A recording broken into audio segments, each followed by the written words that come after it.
नमस्कार, मी doctor Gita, homeopathy तज्ज्ञ.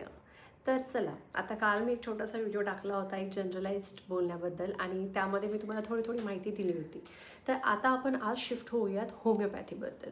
तर मला असं वाटतं कुठलीही गोष्ट जेव्हा आपल्याला समजून घ्यायची असते ना अगदी चांगल्या प्रकारे, तेव्हा आपण त्याचा इतिहास थोडासा जाणून घेतो नक्की. ठीक आहे ना? तर शाळेतही आपल्याला इतिहास एकदम असा इंटरेस्टिंग काहींना वाटत असेल, काहींना नसेल वाटत.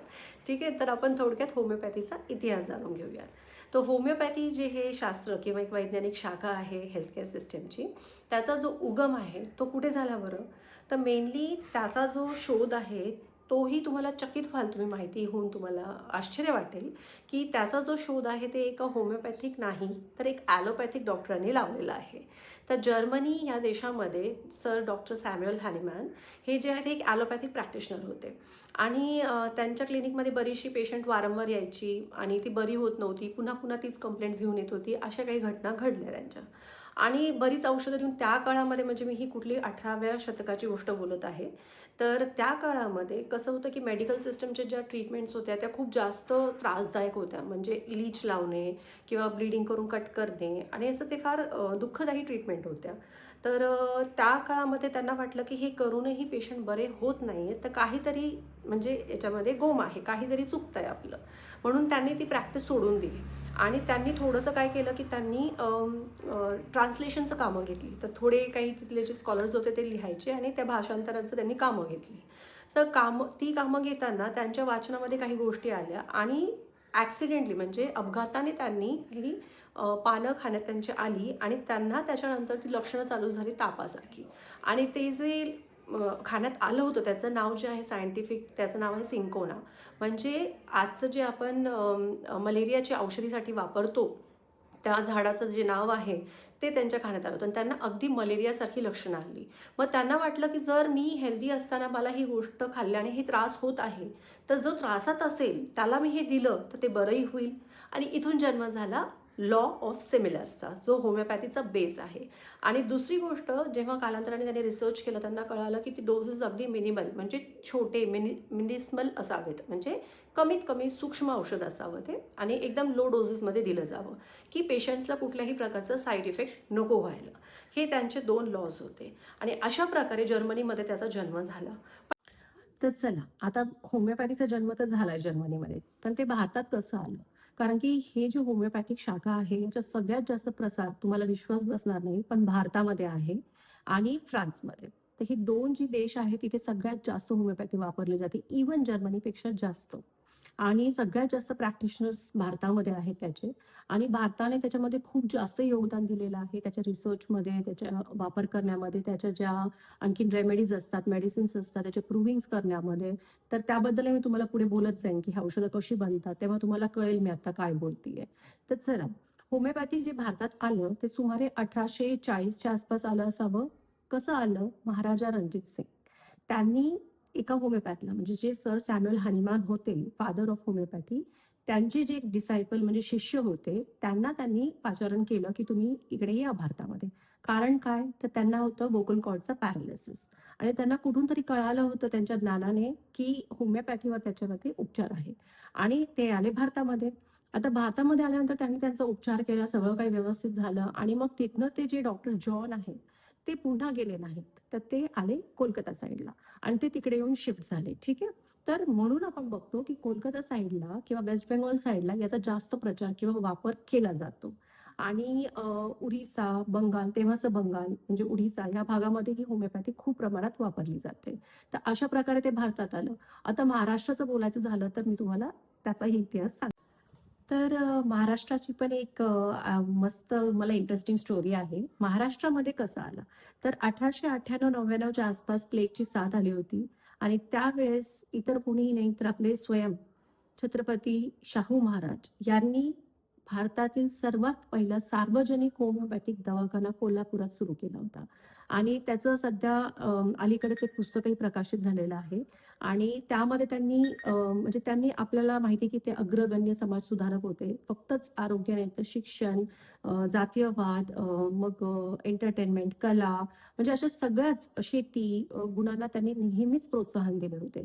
आणि होमिओपॅथी सारख्या वैद्यकीय शाखेला त्यांनी त्यावेळेस एक वेगळं ओळख दिली होती, तर त्यांनी त्यावेळेस एक जगावेगळा प्रयोग केला होता. प्लेगमध्ये त्यांनी होमिओपॅथीची औषधं वापरून कोथळी या गावामध्ये चांगल्या प्रकारे उपचार करून दिले होते लोकांना. तर मित्रांनो, लक्षात घ्या, मी कुणी इतर सामान्य व्यक्तीबद्दल बोलत नाहीये. श्री छत्रपती शाहू महाराजांबद्दल बोलत आहे. आणि जर ते ह्या विज्ञानावर विश्वास ठेवतात आणि ते त्यावेळेस लोकांसाठी एक सार्वजनिक दवाखाना काढतात, तर तुम्हीच आता विचार करा की त्याचं महत्त्व काय असेल. आणि माझ्या ऐकण्यात असं आहे की तो दवाखाना त्यांनी उघडलेला आजही कोल्हापुरात चालू आहे. मला सध्या त्याचं एकदम नाव आठवत नाही, पण नक्कीच मी डिस्क्रिप्शनमध्ये त्याची लिंक टाकेल. आणि आजही तिथे ₹5 मध्ये औषध दिले जाते आणि सध्या तो अर्थातच महापालिकेच्या ताब्यात आहे.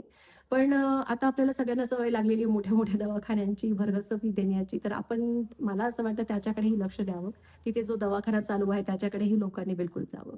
तर ही झाली महाराष्ट्राची होमिओपॅथीची एंट्री. ठीक आहे.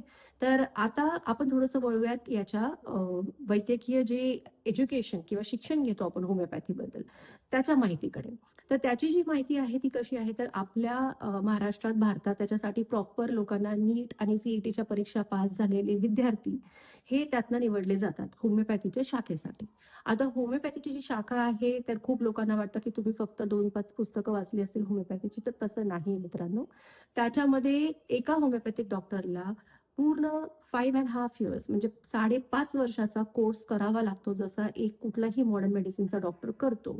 आणि जेव्हा आम्ही शिकतो त्यावेळेस आम्हाला सगळे विषय असतात. म्हणजे फर्स्ट इयरला आम्हाला अॅनाटॉमी, फिजिओलॉजी असते, म्हणजे की जे तुमचं हेल्थ आहे. आता ज्यांना मी विषयांबद्दल बोलते त्यांना कळेल मी काय बोलतेय. मग दुसऱ्या इयरला गेल्यानंतर आम्हाला फिजिओलॉजी असतं, आम्हाला PSM असतं. थर्ड इयरला गेल्यानंतर आम्हाला मेडिसिन असतं, गायनेकोलॉजी असतं. फोर्थ इयरला गेल्यानंतर आम्हाला फॉरेन्सिक मेडिसिन्स असतात. म्हणजे जे ॲलोपॅथी किंवा एक मॉडर्न मेडिसिनमध्ये जे एक MBBS डॉक्टर शिकत आहेत, ते विषयही आम्हाला शिकावे लागतात. आणि त्याचबरोबर आम्हाला होमिओपॅथिकचे विषयही शिकावे लागतात. जसं की होमिओपॅथिक मटेरिया मेडिका, रेपर्टरी म्हणजे एक डिक्शनरी असते, जिथे आम्हाला आमच्या रेमेडीज किंवा औषधांची एक यादी म्हणजे दिलेली असते डिटेलमध्ये.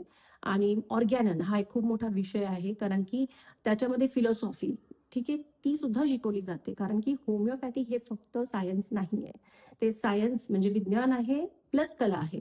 आता सायन्स कुठे आहे? तर सायन्स म्हणजे तुमचे जे औषध आहेत, डोसेज आहेत आणि ते कशाप्रकारे द्यायचे, काय करायचं, पोटेन्सी काय, हे सगळं विज्ञानमध्ये येतं. आणि कला म्हणजे आर्टमध्ये काय येतं, तर एक होमिओपॅथिक डॉक्टर कशाप्रकारे पेशंटला समजून घेतो, त्याची केस टेकिंग घेतो, त्याच्या भावना, त्याची मानसिकता, त्याचं चित्त पण समजून घेतो, जेव्हा तो औषध देत असतो कस्टमाइज करून.